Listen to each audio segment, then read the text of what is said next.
Hello my Mercurial mercenaries, this is another spur of the moment time wasted video. Let me know if you want this sort of thing or whether you'd prefer a more thought out and elegantly edited video each time. But I've got a topic, I have a topic of conversation.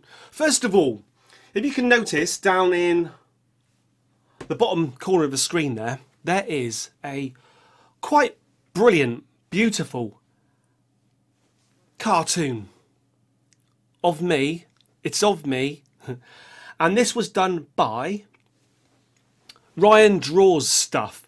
He did this beautiful, beautiful illustration. That's what I was looking for, illustration of me. And he sent it to me, and like it says here in his comment to me, hey, do you want some fan art? I listen to a lot of your time wasters when I draw. This is a time waster, Ryan. I listen to a lot of time wasters when I draw, and I thought it would be cool to do something to help your channel. Not sure if this helps, but do it as you please. And I say in reply, that's amazing. I'll absolutely use it. Thanks so much. And I have, and I've made it so that this picture, this illustration, is now my profile picture on YouTube, and I've put it on Twitter and Instagram, Facebook. This is better looking than me, but I think it represents me. I mean, obviously, I should take the glasses off now and sort of. I need to lose a bit more weight again, but I like that, Ryan. So this is, so Ryan, I'm using it, and I'm trying to get your name into this conversation as much as possible. Ryan Draws Stuff.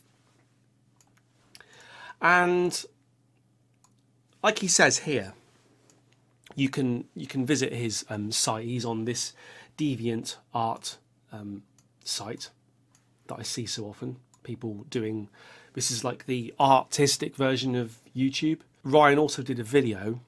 He's put a video onto YouTube where he shows the process of doing this picture. So Ryan seems like he's listening to one of my time wasters while he works, and you can see on this video the artistic process is quite amazing. Watching him do it, maybe it's spectacular. I think it's quite spectacular. It really is, just watching the process. I mean, I do videos where I talk about songs and the writing process when it comes to songs and how a song evolves. And it's quite amazing just seeing how this piece of art down here in the bottom corner of the screen evolves. So there you go. Feel free to click on his comment here and watch the process of coming up with this piece of artwork. It's quite fantastic. And I will just stop that there for a second. I appreciate people helping me out with this channel. Gunner368 is similarly helping me out with artwork, and contributions from you can only lead to, I would say, bigger things, perhaps not bigger things, but better things. And even just continuously watching my video, obviously watching my videos, but I appreciate every comment as well, every single comment. Now, the topic of this time waster. I stumbled across a video this morning that said something along the lines of, you will become an old musician. I think it was kind of putting it out there to people who are in bands or write songs, that one day, if you carry on doing what you're doing, you will be an old musician. And it just got me to thinking, because in my youth, when I started out in bands in my teens, gigging and listening to music in general, there's that kind of joie de vivre, there's that youthful exuberance, and there's that feeling when you go out to clubs and pubs that you see someone who's like, it starts off, you see someone over the age of 20 and you're thinking, look at that old fart, and then it gets to the point where you see someone over the age of 27 Look at that old fart. What's he doing in here? Over the age of 30? What the hell's he doing in here? 40, 50? You see what I mean? And you gig with bands who are also young. And then if there's a band on the circuit who's a little bit older, you kind of see them as inferior in some way. I'm not saying that everyone feels or felt like this, but I did at a time. And you think they're past it.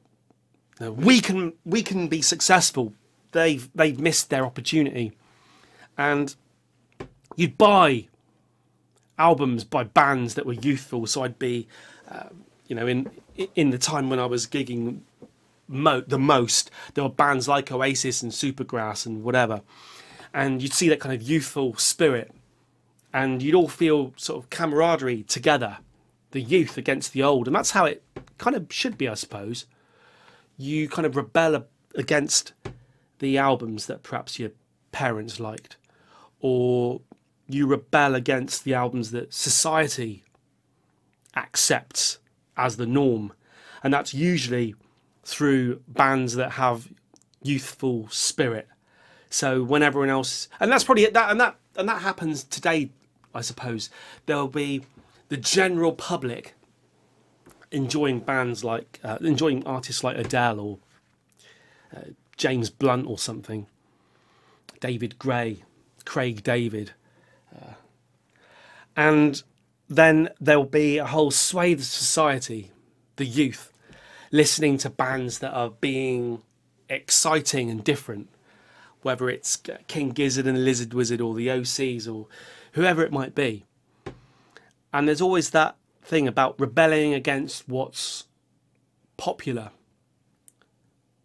But then the counter to that is that you have to remember that everyone gets old. And all those bands that people are listening to because they are different to the norm, or they have that youthful exuberance, all those geniuses that you think are out there who and you go out and buy them when you're young yourself and you kind of aspire to be like them. Everyone gets old, and all those people are still out there. All the people that I liked in my youth, unless they're dead, they're still out there, and they might still be making music. And the point is, I suppose, that kind of youthful exuberance that I was talking about, where you think, if you're not young and you're not vibrant and you're not smashing your guitar up or bleeding for your music, you've just become an old fart and you mean nothing to me. Everyone gets old, and just because you get old, does it mean that you're no longer relevant? Now, it might mean that. It genuinely might mean that. But does it have to mean that? And that's what this video this morning, the title of the video, you will become an old musician. It got me to thinking, because when I talk about, I still make music, right? And I'm old, right? I still make music, but you can apply this to anything. You can apply this to the idea of a YouTube channel. The most popular YouTube channels, and I'm not talking about the likes of PewDiePie and stuff here necessarily, but the popular YouTube channels, they're young. They're probably aiming for a young audience, and the people doing the videos are young themselves. You don't get a lot of, this is just, like I say, talking off the top of my head, and I might be wildly wrong here. So feel free to comment down below. But I don't feel like there's a lot of really popular channels with just old people. I think perhaps in the same way as the youth in my day frowned upon older bands, older musicians, it's probably in YouTube circles as well, where younger YouTube watchers or YouTube creators perhaps frown upon older people. I'm not sure. But my point here is, does getting old automatically make you less relevant? Does it mean that the music that you make when you're old is worse by definition, like categorically has to be because you're old? Does the music you make when you're old, is it worse than the music you make when you're young? I mean, what do you guys think about that? I'm not sure. Let's just apply it to me. And I've only put a few videos out there so far where I talk about my personal songwriting process. I've only put a few videos out there. But were the songs I wrote when I was in my teens, are those songs, I suppose because they still exist, are those songs better than the songs I could write today? It's easy to be dismissive of older people. I've already explained how I kind of was dismissive. But the fact is that for everything that you lose when you get older, the kind of the physical, and sort of the youthful power. I mean, I'm not sure. Actually, I'm not sure I've lost the and the I don't think I have. But for everything you lose there, and the naivety, maybe the reason why young people's songs are quite vibrant and fresh and always, well, not always, but they strike a chord with the youth of that time, whenever it was, because all the classic bands that you think of now were once young, and they probably got famous when they were young. But there's something there, the kind of naivety, the singing from the heart in a way that you might not do when you're older and more experienced, where you'd actually frown upon that way of talking so openly. When you get older, you kind of get more learned, you know? You get to the point where you've seen it all. Or you think you've seen it all. And then when you write from the heart, it can have gravitas. It can be more important. So I think there's something to be said for albums that are made by young people and albums that are made by old people. You get someone, and we'll probably move. I think this might be one of the most boring. I can feel the way, I can hear the way I'm talking. I'm talking quite flat. I'm not doing my usual blah, but so probably most of you, I've lost you by now. But just this is all off the top of my head. I've done that thing where I just press record and I hadn't thought about anything I was going to say. So the point of this video is we're trying to weigh up whether old people should even bother continuing with music or art or YouTube videos. And perhaps there's something to be said, that's what I'm trying to get at here, for the albums you make when you're young and the albums you make when you're old. You had David Bowie writing songs like Life on Mars and albums like the Ziggy Stardust. But at the very end, he wrote Black Star, which for me is... I haven't listened to all of David Bowie's albums. That's my caveat here. But for me, Black Star, I'd be surprised if there's a better Bowie album, honestly. And I remember loving the Johnny Cash album, the one with Hurt on it, the Nine Inch Nails song. Okay, I'm picking artists that were outstanding anyway. But that's certainly an example, 2 examples just there, of age making something better. And then when you think about the classical composers like Beethoven and Wagner and people like that, making superb, like career-defining music in their 50s, 60s, 70s. Bernard Herrmann wrote the Taxi Driver theme soundtrack just before he died, which, given all the other things that he wrote, Psycho, all the other things he wrote, at the very end, still superb. And then you think about famous film directors. Yeah, you'd always have your Orson Welles making his Citizen Kane in his 20s or whatever. But a lot of directors, some of their final works are certainly right up there. You know, Hitchcock's making the likes of, you know, my facts are probably a bit off here, but this is just off the top of my head. But I mean, how old was Hitchcock when he made Rear Window or Psycho? I mean, even for me, Frenzy. I love Frenzy, one of my favourite Hitchcock films. How old was Hitchcock when he did Frenzy? If I put it up on the screen now, how old was Hitchcock when he made Frenzy?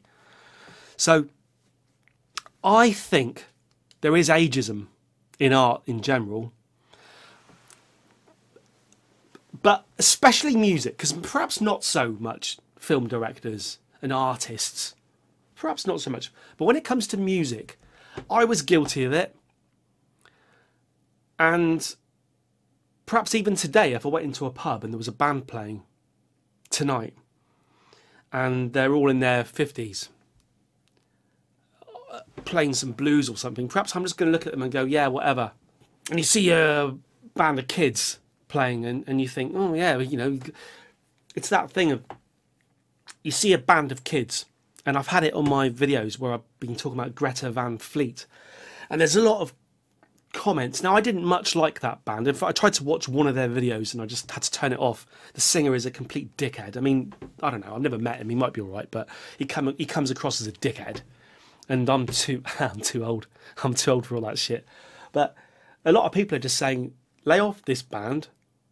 They're young and they've got so much potential. And I think there's an element of that. You go into a pub and there's a band of youngsters playing, and you can see that kind of youthful exuberance, and you kind of want to capture that spirit. If you were an A&R man, you'd want to capture that spirit.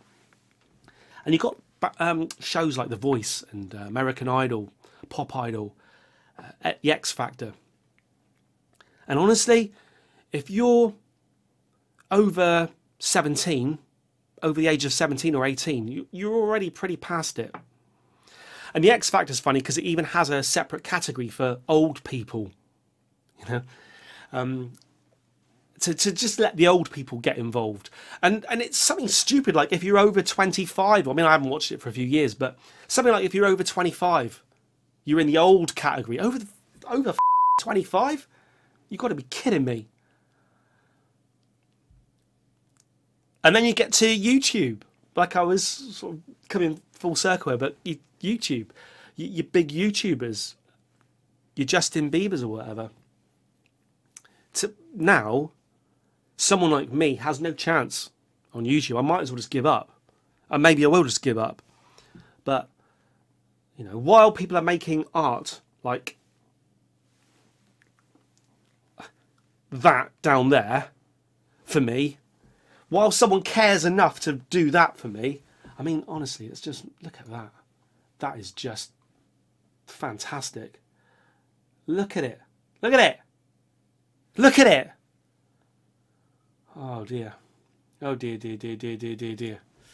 That's beautiful. So check out Ryan Draw's stuff. Oh, let's move on. Let's move on. So I had more to say. Hang on. We can do this. Hang on. So I was going to just kind of expand the topic a little bit.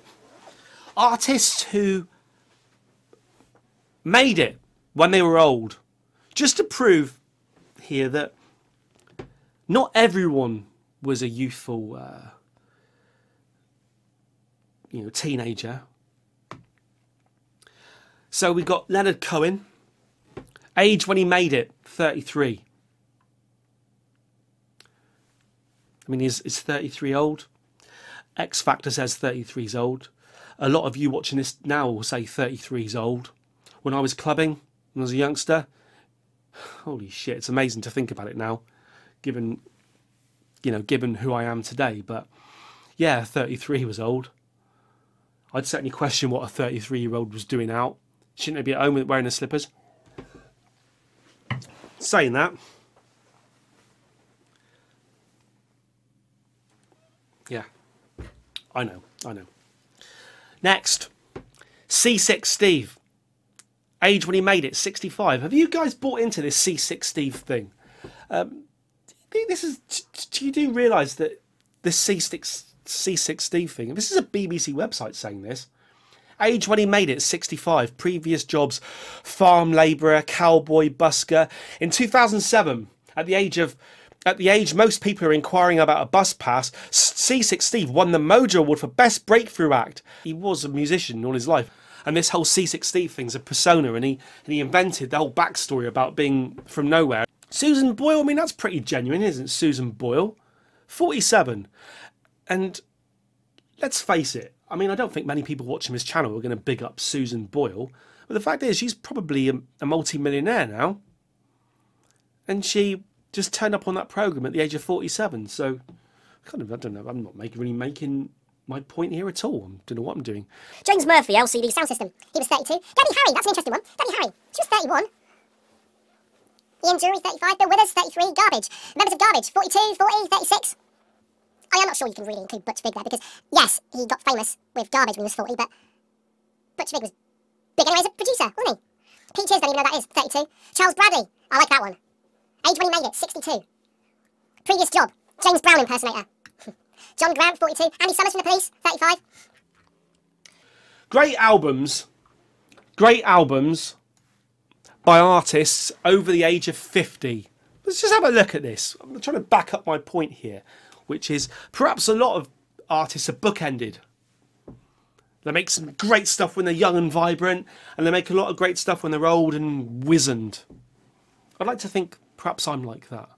Go and listen to, you tell me, which is better. Listen to the three videos I've done in my expose series so far. Which one's better? Which one was first? Let me think. Forget the Sound was recorded first in about 2000, and Perhaps I'll Kill You was about 11 years later. So, you know, which one's better? You tell me.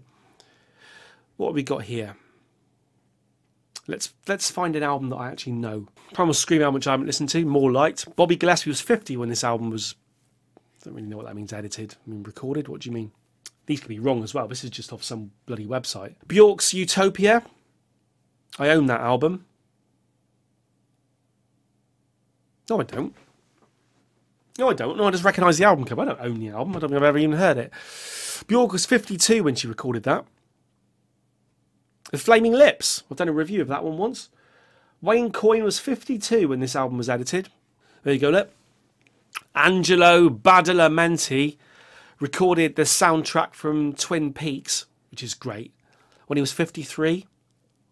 Kate Bush, 50 Words for Snow, 53. Clint Mansell, Black Mirror. Oh, San Junipero, I loved that episode. He was 53. I didn't realise he'd done that. I'll check that out. I need to check that album out, I think. Because I loved that episode. And Clint Mansell, that's Pop Polite itself, isn't it?